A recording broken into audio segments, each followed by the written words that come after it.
You now understand the basic terms and betting order. What about knowing when to push your chips? Or how to win hands pre-flop?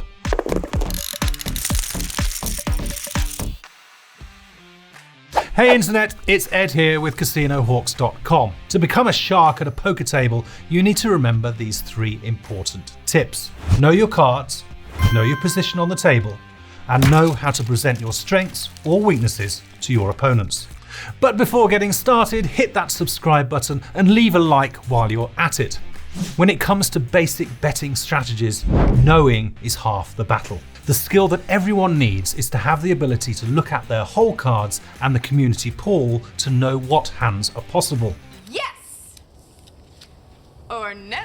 In other words, you need to know the cards you're holding, the combinations you can make from them, and most importantly, what your opponent could and couldn't have based on your blocker cards. For example, when there's no potential for 3 or more of the community cards to be connected into a straight, you can rule that out. If there are no paired cards, nobody could have a full house. And when there are fewer than 3 cards sharing a suit, nobody can have a flush. I'm sorry to disappoint you. But remember, this also applies to you. So don't pretend to hold a hand that you can't have based on these observations. It was not what I was expecting. Next, your sitting position in relation to the dealer is everything.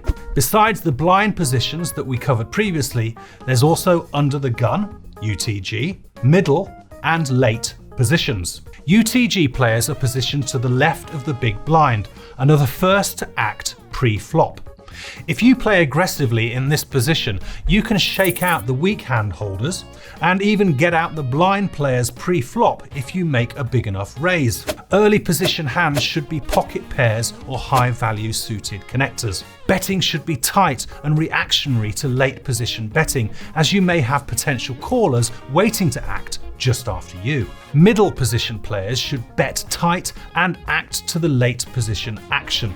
Here is where you should consider opening up your playable hand range. Look for opportunities to act aggressively when late position players fold before or on the flop, and when you find yourself the de facto late position player. Late position is where you'll likely make the most money.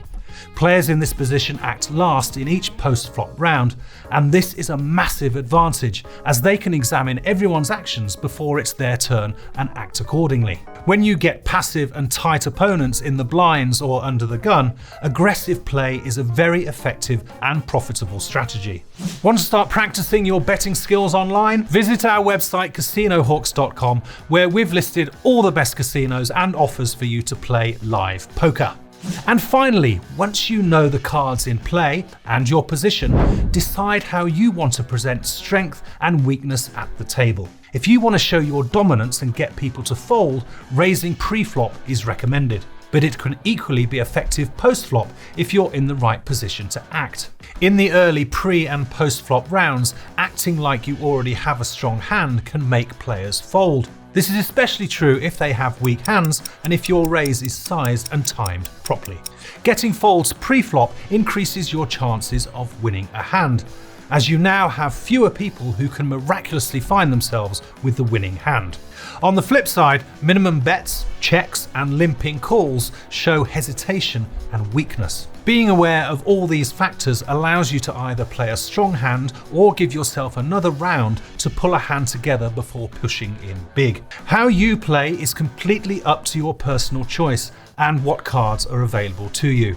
So that concludes this introductory lesson on betting strategies. Let us know your thoughts in the comments down below. Hit that like button and pound that red subscribe button if you haven't already. My name's Ed, wishing you luck and reminding you